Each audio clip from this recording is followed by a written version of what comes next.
Lines collaboration across three key focus areas: policy coordination and think tank cooperation, personal training and capacity building, as well as project development and technological innovation. Dr. Krish Chetty is a senior research manager in the Equitable Education and Economies Division at the HSRC. The policy coordination framework with the BPIC will focus on several critical areas that align with both South Africa's development priorities and our BRICS cooperation objectives. Our primary focus areas include social implications of AI and then digital transformation, where we'll be developing frameworks for AI implementation and new digital inclusion strategies.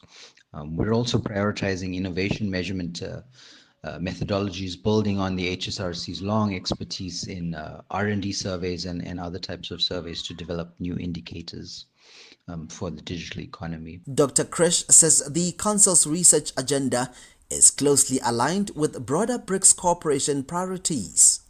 So the HSRC's alignment with BRICS mechanisms is really quite multifaceted and strategic. First, our CEO, Professor Sarah Moswetsa, she is the chairperson of the BRICS Academic Forum, ensuring our work entrenches the principles of BRICS cooperation in our work within the HSRC.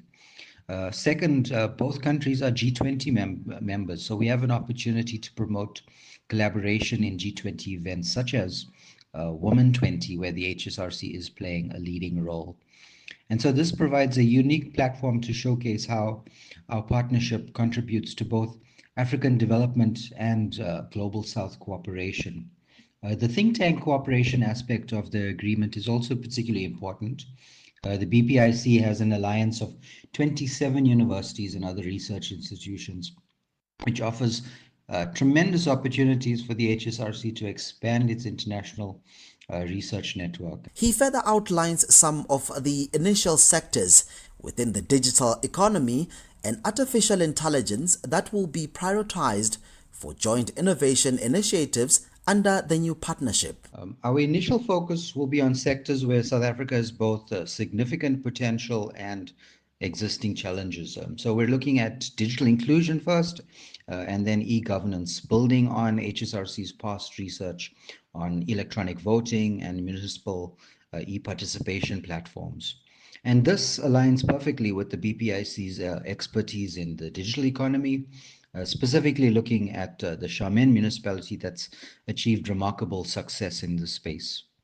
We're also targeting AI governance frameworks, particularly around social impact assessment in areas where the HSRC's community-focused research methodology can complement the BPIC's technological innovation approach. It appears this partnership is expected to not only strengthen ties among BRICS nations, but also help position South Africa as a key driver of innovation on the African continent. As implementation begins, all eyes will be on the practical impact of this collaboration in accelerating inclusive industrial development through research, training and technology. For Channel Africa News, I am Innocent Samosa in Johannesburg. Africa means business. Tune into Africa in Business with Thami Ngubeni for the future of the African economy. Channel Africa, the African perspective. It has gone exactly 12 minutes after 4 p.m. Central African time.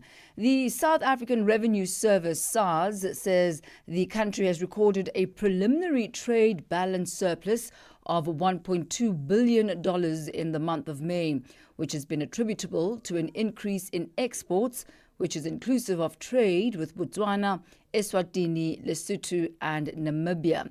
Joining us this afternoon to unpack this further, as well as the import and export flows, as well as the commodities involved, is trade analyst Viwe Njongwana. A very good afternoon to you, Viwe. Good to have you with us on Africa in Business. Thank you, Thami. How are you?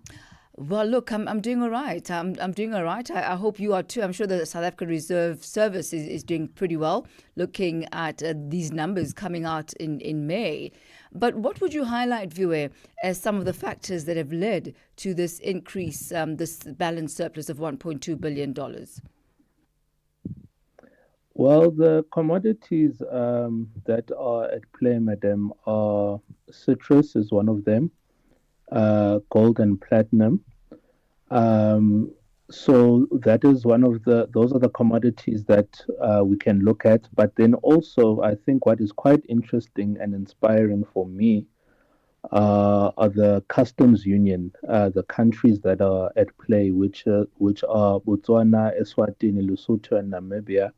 And I think for me, it can be a sample of what intra-African trade could look like in the future if we take it more seriously.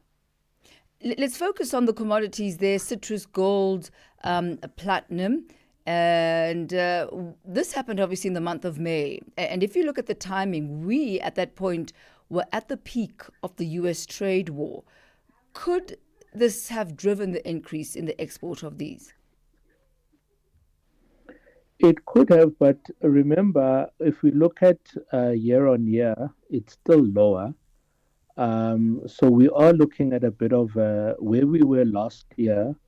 We are in definitely a different circumstance now, also because of the trade tariffs that are always under investigation and discussion pertaining to the US.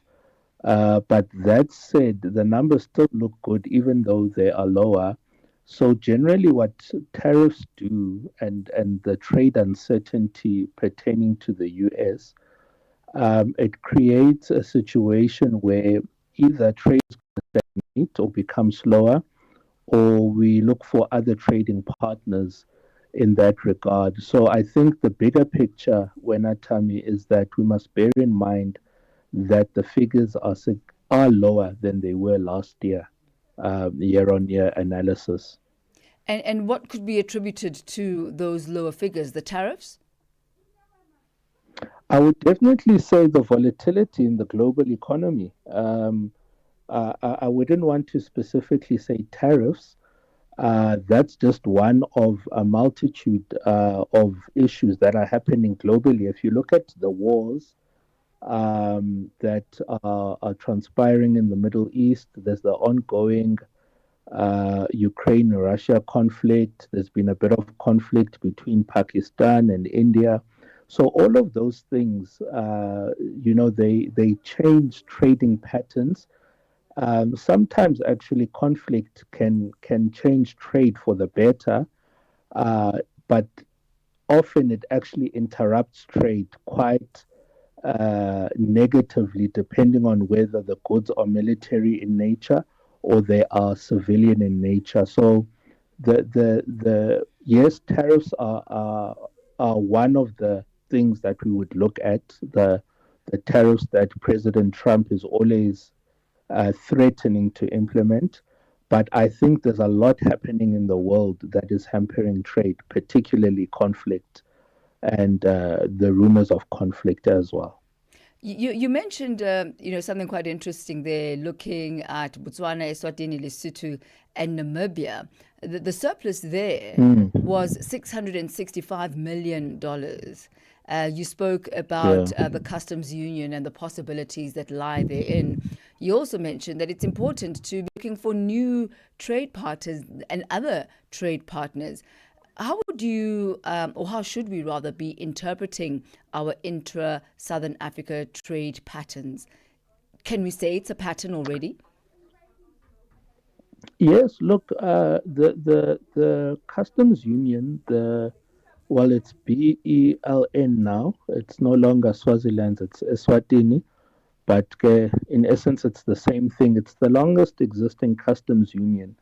And I think we need to study that in particular because it has created it's created certainty for South African exports. And the reason why I'm saying that we need to look at it more deeply is that Africa, intra-African trade, might actually be the future of African countries, also given the conflicts that are happening globally. We've always associated Africa as a conflict-ridden continent, and we do have our fair share of conflicts. But there's a lot of uncertainty in terms of trade that is happening globally.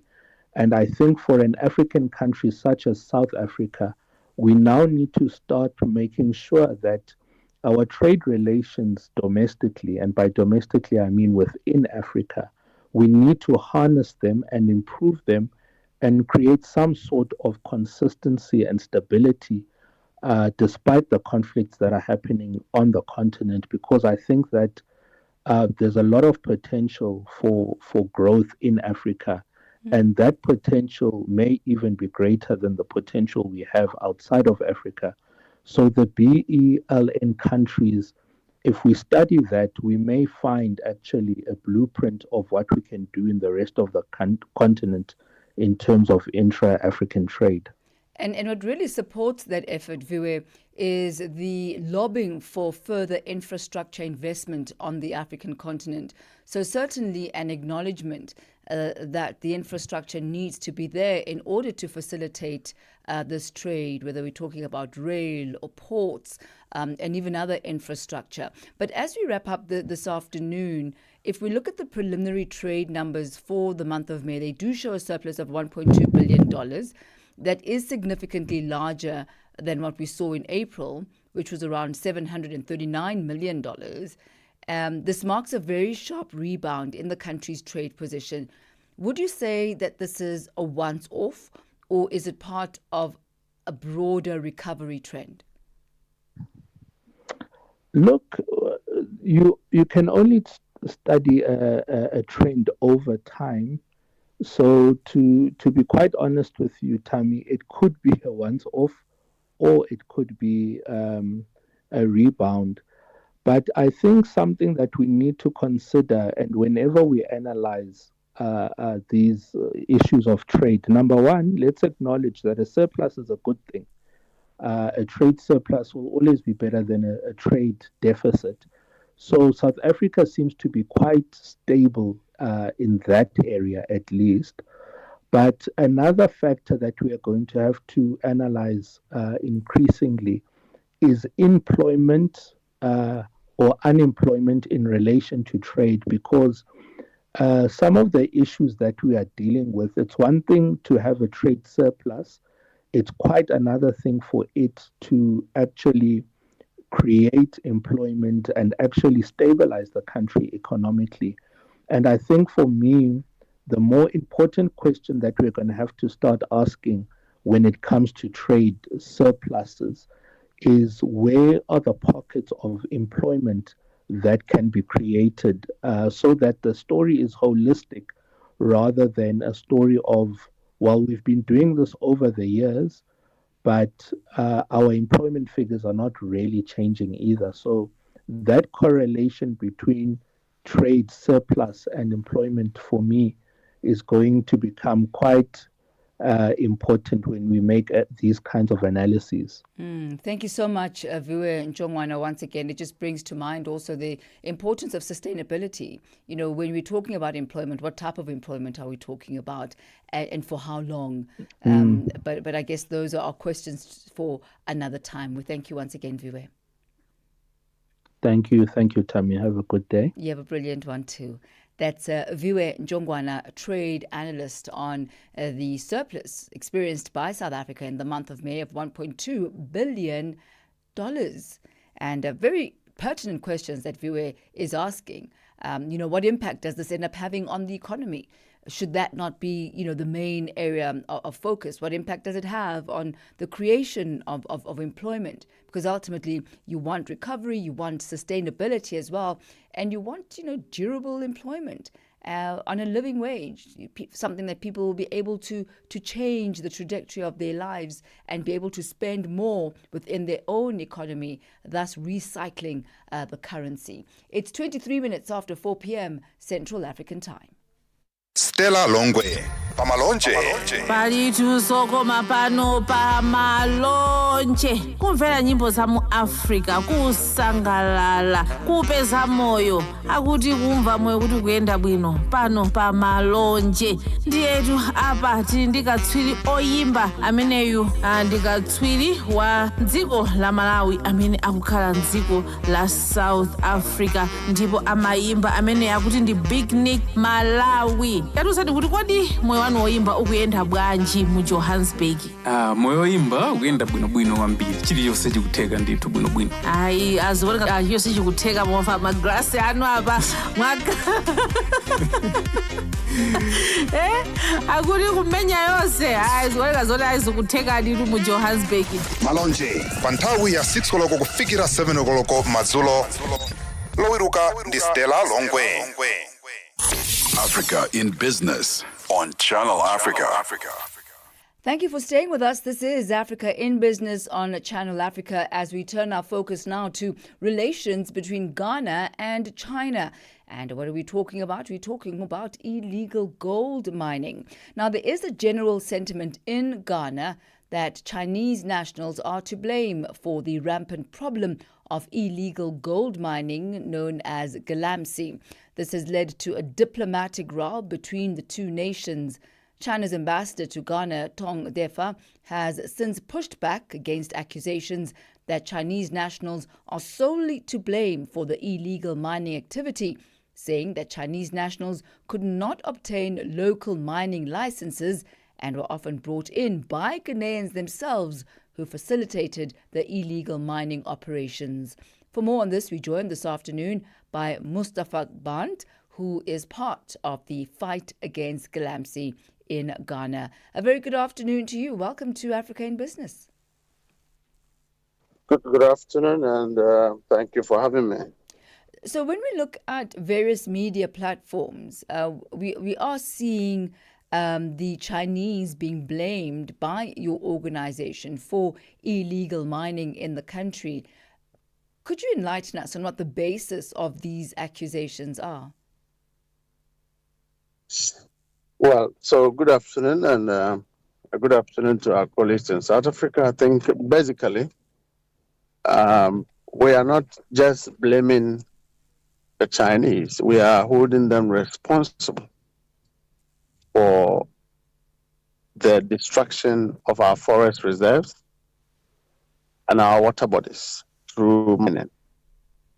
And it suffices to say that in as much as we cannot hold the entire China-Ghana relationship in contempt, we believe that a lot of Chinese nationals who have come to Ghana have been part of the very devastating situation that have affected our lands and our natural resources. In the past, mining and small-scale mining have always existed. Until 8 years ago, the outgone president, His Excellency President Akufo-Addo, and his regime decided to give our forest reserve on a wholesale where they are good for people to go into forests and mine. These individuals, and if you check the records of excavator importation in Ghana in the last 8 years, have been the highest. And all of these excavators have been sent into our forest reserves, and they have mined without complying with law that requires that after you have mined, you have to reclaim and you have to forestate the lands. And so it was quite bizarre that the Chinese ambassador, instead of, adding up his voice for his nationals to engage in responsible mining, which is in compliance with our law, our mineral law, and our environmental protection laws, Mustafa, it looks like I have lost you there. Mustafa, we are losing you there for a while. But let me see if I can just try and ask you this question if you're still with us. The response that we've had from the Chinese ambassador to Ghana is that he's saying that galamsey would not be possible without the participation of Ghanaians themselves.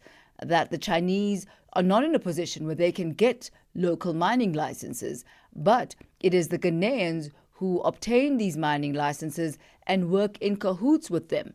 What are your responses to that? The fact that it is Ghanaians who are actually facilitating this illegal trade? The degree of mining depends largely on the availability of equipment for mining. And you can tie that into the supply of these equipment. So if you, a Chinese national, and I'm happy the ambassador have admitted that fact, that it is the locals who take the mining permits, and that if you bring equipment and mine, should as well have known that in compliance with the law, once you mine, the same equipment should be used and reclamation of the land, and the same equipment should be used in preparing the land for farming purposes, for purposes of ensuring that it doesn't block our flowing river bodies. So say that it is the locals who take the permit and partner with the Chinese, in itself is an irresponsible admission of the problem. Because when they come and they bring their equipment and they support locals to destroy the water bodies and the forest reserves, they ought to have known that in compliance with our laws in Ghana, once you participate in the mining process, once you fund a mining process, once you provide logistics for mining process, you ought to be part of repairing the land after mining. And if that is not done, then we should hold the Chinese investor responsible for, aiding this kind of thing, taking the gold away. The locals don't benefit from the gold. The Chinese buy the gold from the locals and they take it away. Mustafa Akban, thank you so much. We'll have to unfortunately leave it at that for this afternoon. But thank you. You've given us a really clear perspective of the dynamics of this on the ground, and rehabilitation of mines being really key to this, to ensure that after excavation, after exploration and exploitation, that the reforestation process once again begins, in order not to cause the environmental and dire environmental impact that this has caused in Ghana. We thank you very much, sir, for your time. That's Mustafa Akban, who is the Deputy Secretary General of the National Democratic Congress, the NDC, and he's also part of the fight against Galamsey, which is illegal mining in Ghana. That takes us to exactly 4:30 p.m. Central African time, as we head over now to the markets desk, where Bontle Hedbosch is standing by for your latest market indicators.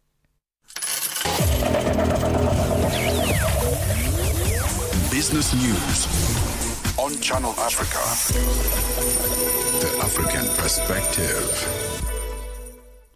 Thanks, Thami, and good afternoon. In our final look at the indicators this afternoon, $1 is trading at 17 Rand 74 in South Africa. In Botswana, it's trading at 13 Pula 21. In Namibia, it's at 17 Namibian dollars 74. The Zambian kwacha is trading at 23 kwacha 79. In Kenya, the dollar is trading at 128 shilling 49. In Ethiopia, at 135 birr 83. Uganda 3,573 shilling, and in Tanzania it's at 2,626 shilling. $1 in Nigeria is trading at 1,537 naira. In Egypt, the dollar is trading at 49 Egyptian pound 59. In Tunisia, it's at 2 dinar 88. In Algeria, 129 dinar 2. In Morocco, the dollar will cost you 8 dirham 93. In Angola, the dollar is trading at 912 kwanza, while the Congolese franc is trading at 2,861 to the US dollar. Looking at commodities this afternoon, gold is trading at $3,352 and platinum at $1,351 per ounce, while Brent crude oil is at $66.87 a barrel. And that is our final look at the indicators. If you have any business stories you'd like to share with us, please send an email to newsroom@channelafrica.co.za or call us on +27 11 714 4459 for Channel Africa Business. I am Buntle Headbush.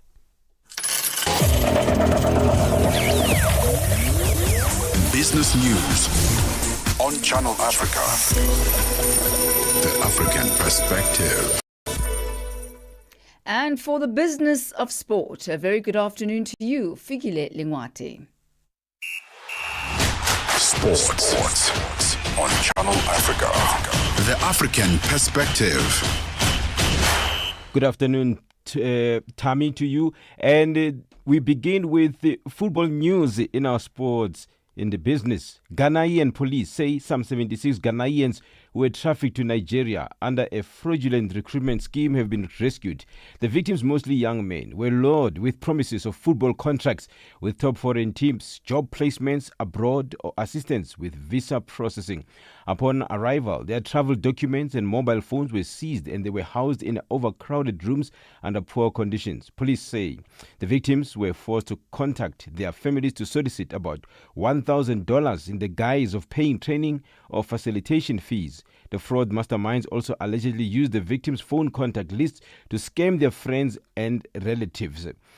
The Interpol, a Nigerian law enforcement agency, says QNet, a global lifestyle and wellness marketing company allegedly linked to the recruitment scheme, has been banned from operating in Ghana since 2022 for allegedly running a Ponzi scheme. South African National Olympic Body SASCOC is shifting its focus to bidding for the smaller events. This after the Sport Federation decided to put the bidding of the 2026 Olympics on hold.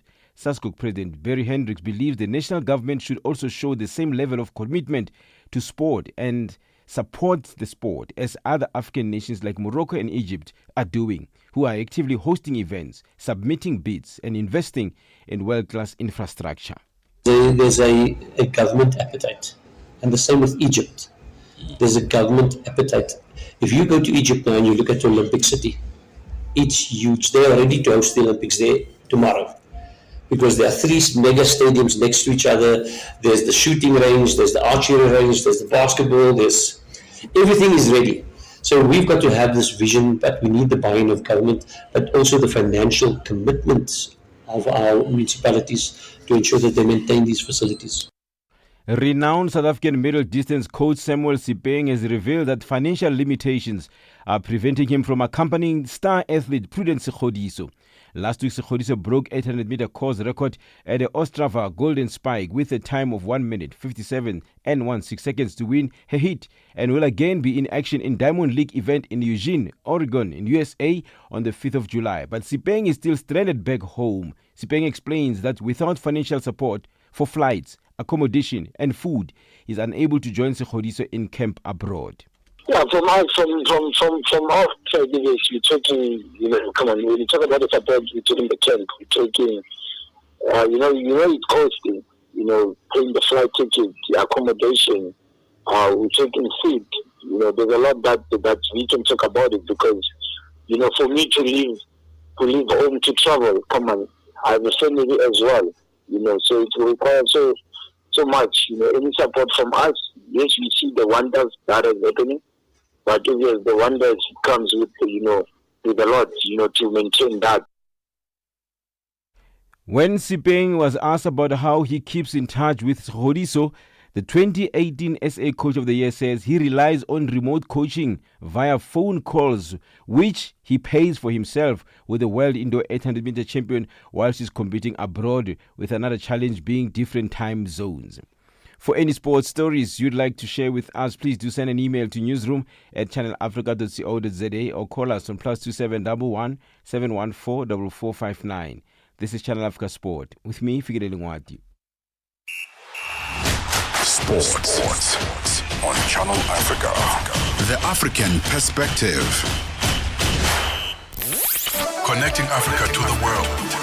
Africa in Business with Thami Ngubeni brings you the latest insights on Africa's economy. It is exactly 4:37 Central African Time. This is Africa in Business. Continue interacting with us on our various social media platforms On X, Instagram, and YouTube, you'll find us at Channel Africa 1. And on Facebook, we are at Channel Africa. If you have any stories that you'd like to share, stories that you believe would be of interest to our listeners, both on the African continent and in the diaspora, do send us your story leads to newsroom@channelafrica.co.za. Africa in Business on Channel Africa. We turn our focus now to a Lesotho activist, Tsulu Takedi, who is expected to appear in court tomorrow. This after he was arrested over a social media post where he was complaining about Lesotho's unemployment rate.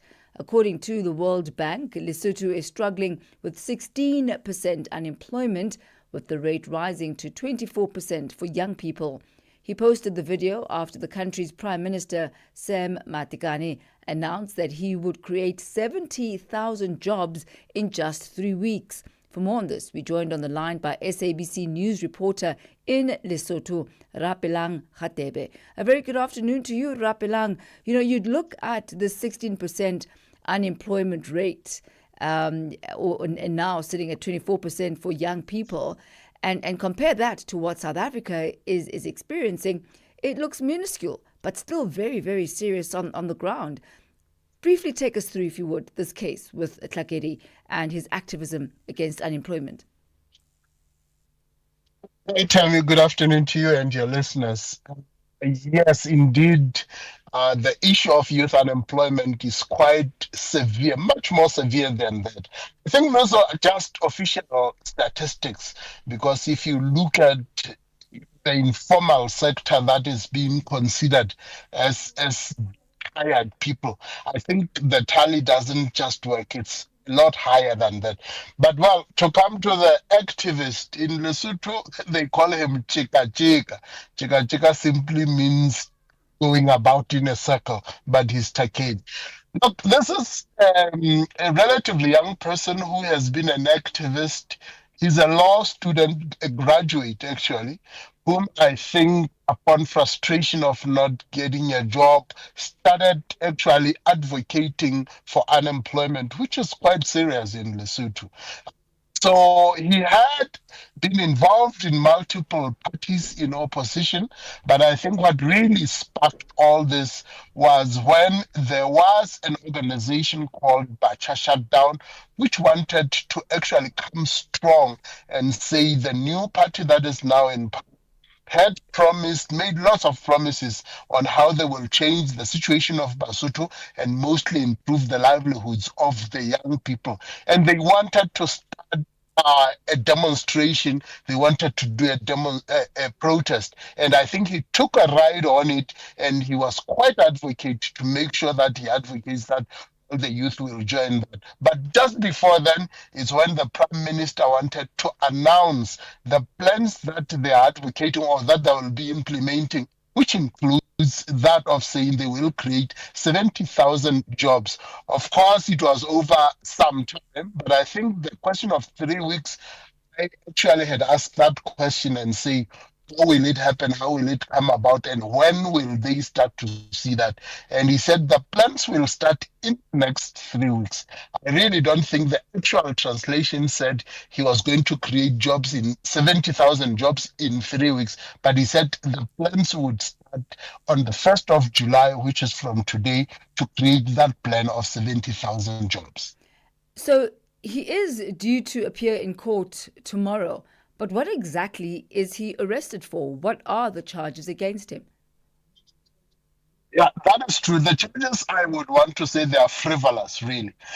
He, in a social media interview, you know, we have a lot of young citizen journalists who would really not consider our standard of ethics and normalcy. And these are the topics that will trend more than anything.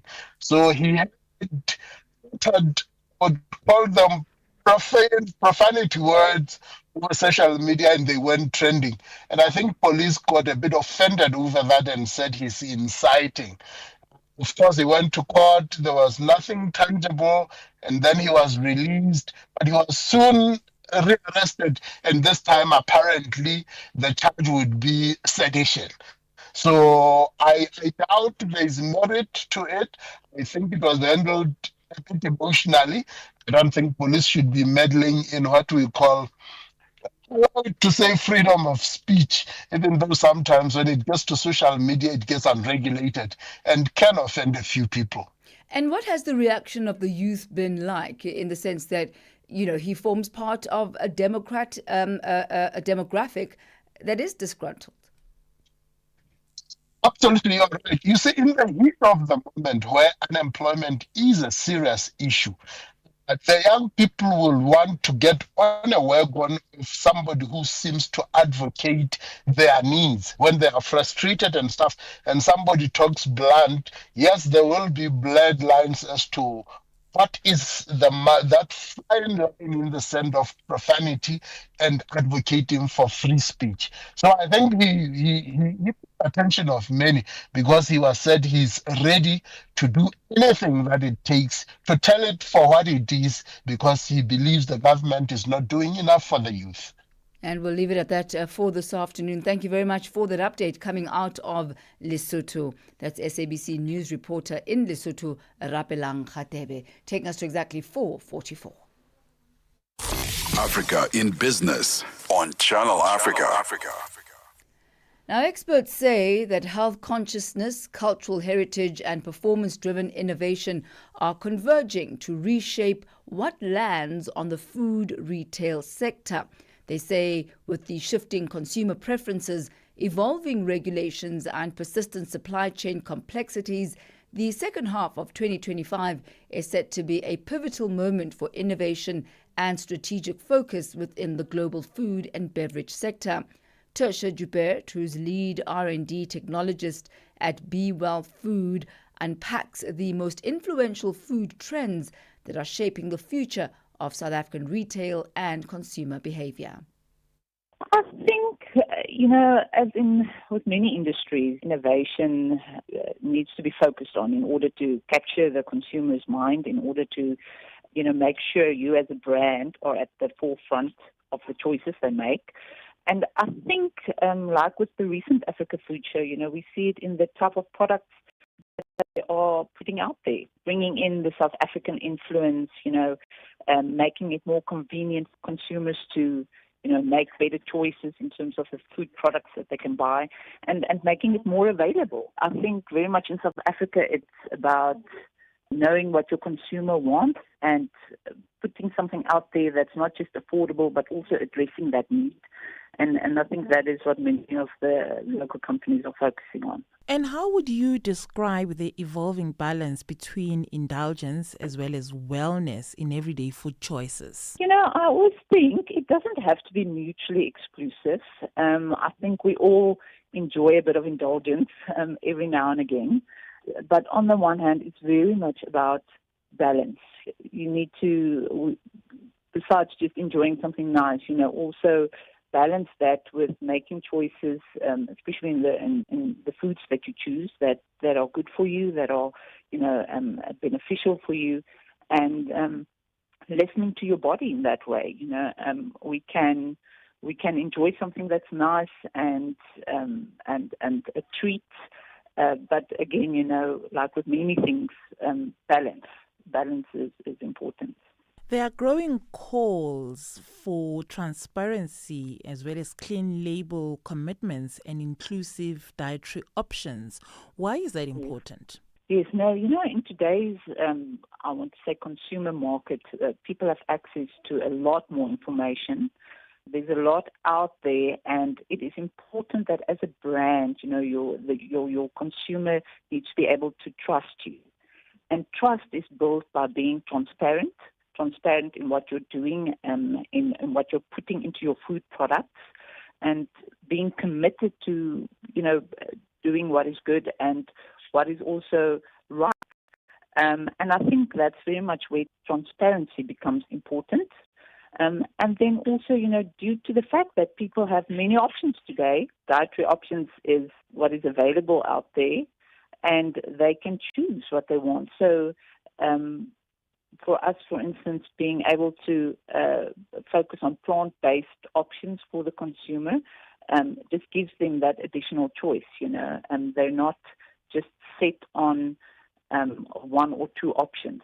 And also that takes us back to your first question about innovating and being able to offer people also more than just one or two options. But catering to many different dietary options. And how are local indigenous ingredients being reimagined for modern mass market appeal? Yeah, I think we see it a lot in, for instance, flavors that are being used, where our kind of local traditional flavors that we know in South Africa, biltong and boerewors, chakalaka maybe, milk tart, in different ways, in beverages, in teas, in other types of food products. I mean, at the show, we saw an interesting product called Pup Sticks, which is making something like pup available in a different format, that, might not have been accessible to someone maybe in another way. So, I think that is currently the main way people are bringing in those traditional and those local flavors. Why is innovation as well as speed to shelf and the functionality performance key to capturing shopper loyalty in a competitive retail climate? It brings me also back again to being trusted as a brand. If shoppers can trust what they are getting from you, then what you are bringing to the table in terms of innovation and functional performance especially, will benefit. You can innovate in a lot of ways, but if you're not, kind of solving a problem in some other way or addressing a need of the consumer in some way, it's only going to mean so much. So for us also as a brand, for instance, the functional performance of our products and benefits of our products is very important. And that is where we kind of differentiate ourselves. And with all the innovation that we do, that for us is a big focus and important that our customer knows they can trust what we put on the table.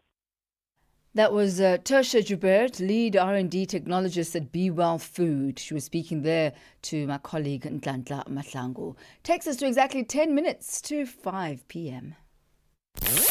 Connecting Africa to the world. Africa in Business with Thami Ngubeni brings you the latest insights on Africa's economy. Now, for this week's commentary slot with Standard Bank, we focus on small, medium enterprises, that's SMEs, integration into regional value chains. Olajumoke Bello, who is Executive Head of Enterprise Banking, Business and Commercial Banking at Standard Bank Nigeria, joins us this afternoon to share expert insights on how Nigerian SMEs are successfully integrating into regional value chains, and will also focus on the transformative impact that this has on their growth trajectories as well as competitiveness across West Africa. A very good afternoon to you. Welcome to Africa in Business. Good afternoon, and thank you. Thank you for having me. Oh, it's an absolute pleasure. Perhaps let's start first with just an understanding of the landscape. If you could just paint a picture of the current state of SME participation in the regional value chains across West Africa. Okay, so SMEs, as we all know, they form the major backbone of Africa economies. They make up over 70% of African businesses. For instance, in Nigeria here, we have a representation of over 90%. They contribute to about close to 50% of the GDP of the Nigerian economy, and that's when you look at it from the Africa perspective, they do contribute significantly. But in terms of their participation, I mean, you do find the participation as more informal. So there's a vibrant informal sector engagement. You do see them trading informally across borders, where you find the trading between Nigeria, Ghana, Nigeria Togo. But when you're looking at it from a formal perspective, it's still growing. It's not fully integrated, but it's still growing, and that's because of the diverse nature of the countries in Africa and the Africa economy. We have the currency. We don't have a unified currency, so those are the things that pose the challenge. Different restrictions across different countries, the barriers with trade, and so those are the things that cause that the formal integration to be a bit slow, but we are seeing that pick up, and that's where we are providing that support from a Stanbic IBTC Bank, a Standard Bank perspective to help grow and to just partner with these SMEs and help them in providing easing that flow for this regional integration across the African nation. Thank you. And what would you highlight as perhaps the most promising sectors, the lowest hanging fruit, where you are seeing Nigerian SMEs successfully integrating into the regional value chains? And this is despite the challenges, despite the obstacles that you've highlighted. Yeah, so agriculture is one sector that you find the predominance of SMEs going into, and that's where that they can actually leverage and scale. Everyone needs to eat, so food and it's not just food, because the agriculture value chain spans from a production, the value add, and the different commodities. So there's a lot happening there where just from a primary produce, from the value add, you see them trading in cocoa, coffee, sesame, cashew. And then another area is the fast-moving consumer goods, so the FMCG. So that's when you take it up a notch and they've added value to it. So that's also one that is booming. Oil and gas, of course. Nigeria is predominantly an oil and gas country. So energy and infrastructure is one area that you do see a lot of SMEs playing into, and one that's very, very key now, the ICT, information technology. That's one area also that there's a lot more focus that we're seeing movement into from an SME perspective. So really quite diverse and a lot of opportunity there as far as the various sectors, the goods and the commodities that are the lowest hanging fruits for trade. But what would you highlight perhaps as some of the financing challenges that do prevent SMEs from participating in these value chains? Okay, so I'll just talk on three quickly. So there's limited access to trade and working capital financing, and it just stems from knowledge of a lot of SMEs do not know where to go. They don't know where the opportunities are and who is going to help them with that support. So having that knowledge gap on where to go to, what do I need, is one that is is one that's I think that's the first one. Then there's a lack of long-term capital for growth. So they don't even have this capital themselves to be able to go into those countries, establish themselves in those countries, and also create the partners that they need to succeed in those countries. Another one is the foreign exchange risk. We don't have a unified currency in Africa, so you have to look at the different forex nuances from different countries, the exchange rates, the fluctuates, the trade restrictions. So those are the things that are the top three, I would say, financing challenges that SMEs have when it relates to them participating in these regional value chains. Ms. Ola Jumoke Bello, Executive Head of Enterprise Banking, Business and Commercial Banking at Stanbic Bank Nigeria. Thank you so much for your insight as we focus on SMEs this afternoon. Thank you. Thank you for having me. It's been an absolute pleasure. Thank you so much. And she takes us to the end of Africa in Business for today as we make way for Vous d'Afrique avec Joël. Bonjour, Jolie. Bonjour, Thami. Ça Bonjour va? à tous les auditeurs. Ça va et toi? Comme ça ci, va. comme ça. Comme ci, comme ça. Oui. Bonjour à tous les auditeurs de Channel Africa, restez connectés parce que tout à l'heure sur Vue d'Afrique, nous parlerons des positions des forces armées maliennes visées à l'aube de ce 1er juillet par des attaques.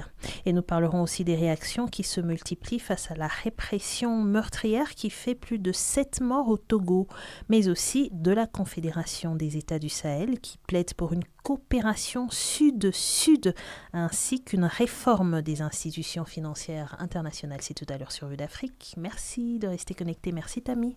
Merci beaucoup. It is exactly 2 minutes to 5 p.m. Central African time. Thank you so much for having spent your past hour focusing on the leading business stories on the African continent. From myself, Thami Ngubeni, and our entire team, you have yourself a splendid evening. Further, do stay tuned to Channel Africa. From our producer, Mabo Boloka, our technical operator, Francis Masena, and on social media, Nzako Mashaba, I'm Thami Ngubeni. Tout à l'heure.